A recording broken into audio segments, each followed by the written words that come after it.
Hi everyone, এটি আমার personal channel, সবাই সাবস্ক্রাইব করে দিও। এখনও ভিডিও আপলোড হয়নি, ভেরি সুন ভিডিও আপলোড করা হবে। চ্যানেলের লিঙ্ক ভিডিও অ্যান্ড কমেন্ট বক্সে দেওয়া থাকবে।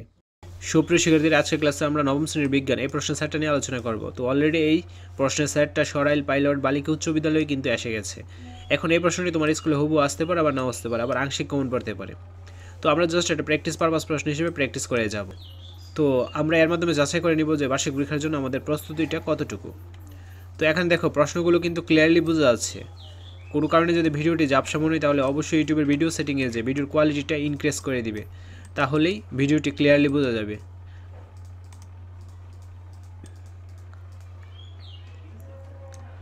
এই যে দেখো, এখানে প্রশ্নগুলো অনেক ক্লিয়ারলি বোঝা যাচ্ছে। তো এই প্রশ্নগুলো তোমরা অবশ্যই ভালোভাবে দেখে নাও এবং কতটুকু পারো সেগুলো যাচাই করে নাও। তো তারপর দেখো, এক কথায় উত্তর আসবে 10টি, এক করে 10 নম্বর। এখানে এক কথায় উত্তরগুলো দেওয়া রয়েছে, এগুলো অবশ্যই ভালো করে দেখে নেবে এবং যেগুলো পারবে না সেগুলো গাইড বা বই থেকে প্রশ্নগুলো অ্যান্সার বের করে পড়ে ফেলবে। বিভাগ খ, সংক্ষিপ্ত উত্তর প্রশ্ন 10টা আসবে, 2 করে 20 নম্বর। সকল প্রশ্নের উত্তর লিখতে হবে, ঠিক আছে? এখানে প্রশ্নগুলো একদম ক্লিয়ারলি বোঝা যাচ্ছে। তারপর দেখো, বিভাগ গ, দৃশ্যপটবিহীন। তো মান এখানে 15, অর্থাৎ 3টা প্রশ্নের উত্তর দিতে হবে, প্রত্যেকটা প্রশ্ন মান 5 করে 15 নম্বর। তোমাদের প্রশ্ন আসবে 5টা।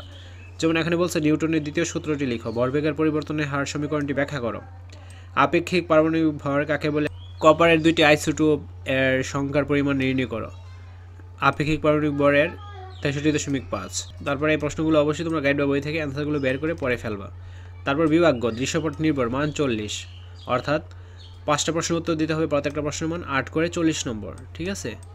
কোনো একটা পরীক্ষার আগে তোমরা কী করো, ওই বিষয়ের যে রিলেটেড প্রশ্নগুলো বা মডেল কোশ্চেনগুলো ওইগুলো ভালোভাবে পড়ে দেন পরীক্ষার হলে যাও। তো এইটাও যেহেতু একটা ইম্পর্টেন্ট কোশ্চেন, এইটাও তোমরা কী করবে, ভালোভাবে পড়ে বা প্র্যাকটিস করে দেন পরীক্ষায় হলে যাবা।